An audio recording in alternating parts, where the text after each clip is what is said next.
Masih bersama dengan saya, Dr. Ivan Chandra, SPKFR, dan pada kesempatan kali ini saya akan membawakan presentasi mengenai work from home. Tentu saja di sini yang akan saya sampaikan adalah tips kesehatan yang berkaitan dengan work from home, di mana sebagian besar daripada presentasi saya ini saya ambil sumbernya dari World Health Organization atau Organisasi Kesehatan Dunia. Mari kita bisa simak sama-sama untuk slideshow-nya.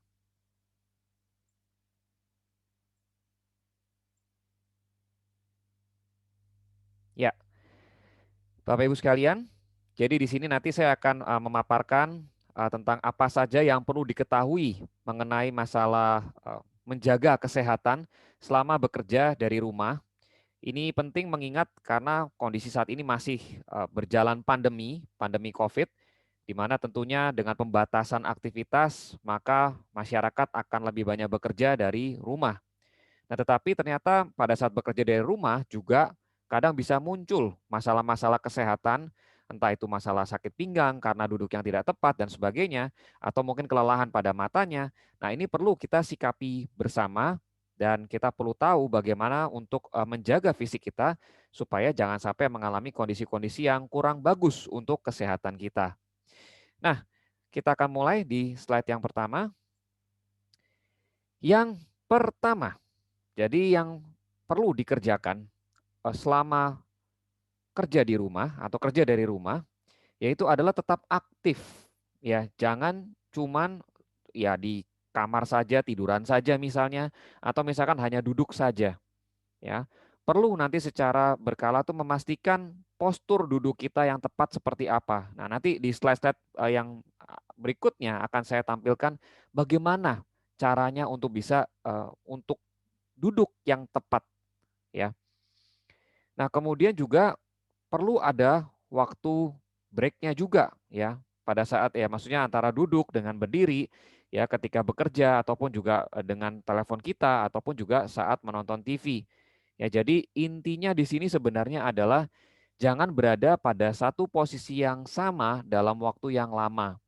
Biasanya setelah 30 menit kita perlu berganti posisi ya, posisi dari tubuh kita supaya menjaga agar otot-otot, sendi dan sebagainya tetap terjaga oke ya. Nah, disarankan juga bahwa pada saat work from home ini jangan lupa untuk tetap melakukan aktivitas fisik ya. Dikatakan di sini oleh WHO bahwa doing any activity around the home is better than none at all. Jadi melakukan aktivitas ya sekecil apapun itu ya sebenarnya eh, itu juga akan ada manfaatnya bagi fisik kita. Karena itu intinya ya jangan cuma diem saja sebetulnya. Ya, jadi tetap perlu aktif ya selama COVID-19 ini ya untuk menjaga apa? Dengan kita tetap aktif ini akan menjaga kesehatan jantung kita. Terus kemudian juga adalah kekuatan otot kita, bahkan juga fleksibilitas daripada fisik kita.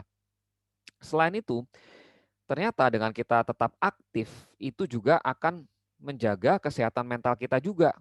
Ya, karena ketika kita ada suatu aktivitas fisik seperti olahraga, maka tentu juga ada hormon yang keluar dalam tubuh kita, ya seperti misalkan endorfin, serotonin juga akan keluar, itu akan membuat kita bisa lebih oke.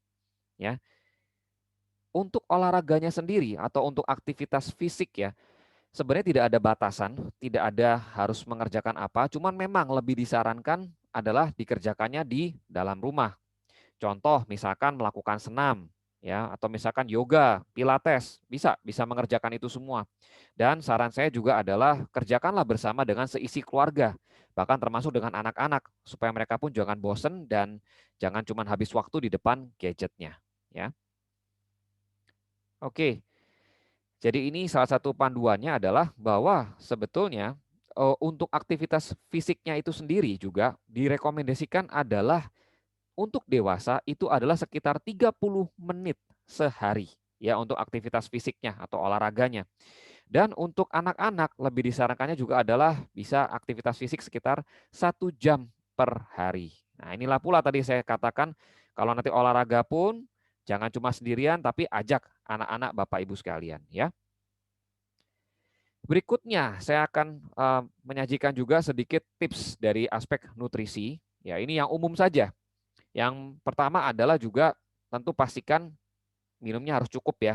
Jangan sampai karena di dalam rumah, karena nggak ada aktivitas keluar, ternyata minumnya juga kurang. Ya jangan, itu kurang baik.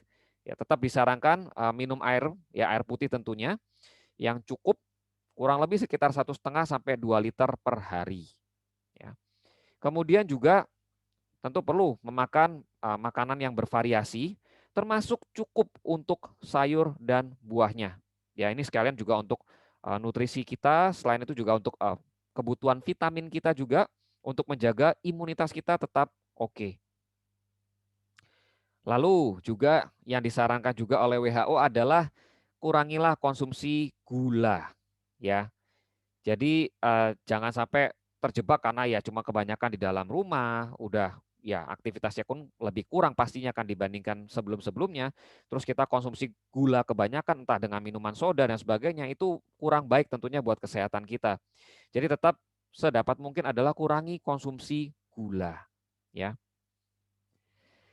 Baik, berikutnya adalah sebelum nanti saya akan terangkan juga mengenai masalah bagaimana duduk yang tepat. Nah, ini akan saya sampaikan sedikit juga untuk masalah kesehatan mata kita. Ya, karena kita pasti dengan work from home, maka kita akan banyak habis waktu di depan layar nih. Ya, entah bekerja dengan menggunakan Zoom atau Google Meet, ya, meeting dengan layar semua, layar handphone, layar laptop. Nah, maka kita perlu mengetahui adanya rule yang disebut 20, 20, 20, ya. Rule ini adalah untuk menjaga mata kita tetap bagus, tetap optimal ya selama ya sebenarnya bukan hanya pandemi ya, tapi juga selama kita menggunakan layar entah itu laptop ataupun handphone.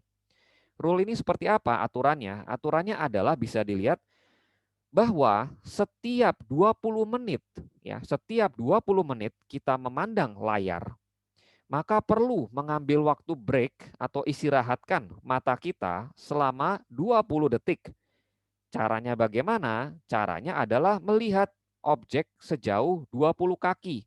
Ya, atau sekitar 6 meter lah kurang lebih. Ya, atau kalau misalkan nggak ketemu objek yang sekitar 6 meter, ya oke lah kita melihat jauh lah intinya. Ya, jadi setiap 20 menit kita menatap layar, kita perlu break, istirahat dulu 20 detik ya untuk dengan cara melihat objek sejauh 20 kaki atau sekitar 6 meter. Dengan harapannya tentu ini akan membuat mata kita jadi lebih terjaga, lebih oke ya, tidak mudah lelah juga. Nah, sekarang saya juga akan sampaikan mengenai bagaimana memposisikan punggung kita yang baik pada saat duduk. Karena ya kita banyak bekerja di depan laptop, pasti ya mau nggak mau duduk biasanya. Nah, tentu ini akan bisa membuat masalah kalau duduknya salah posturnya ataupun kelamaan. Ya, kalau kelamaan tentu juga akan membuat punggung kita akan gampang sakit sebenarnya.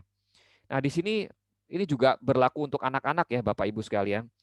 Nah, di sini kita bisa melihat ini yang gambar sebelah kiri adalah postur yang salah, di mana kita bisa melihat punggungnya sampai melengkung seperti ini, ya dengan jarak mata juga yang cukup terlalu dekat dengan mejanya. Ini tidak pas, karena kondisi seperti ini akan sangat melelahkan juga untuk punggungnya.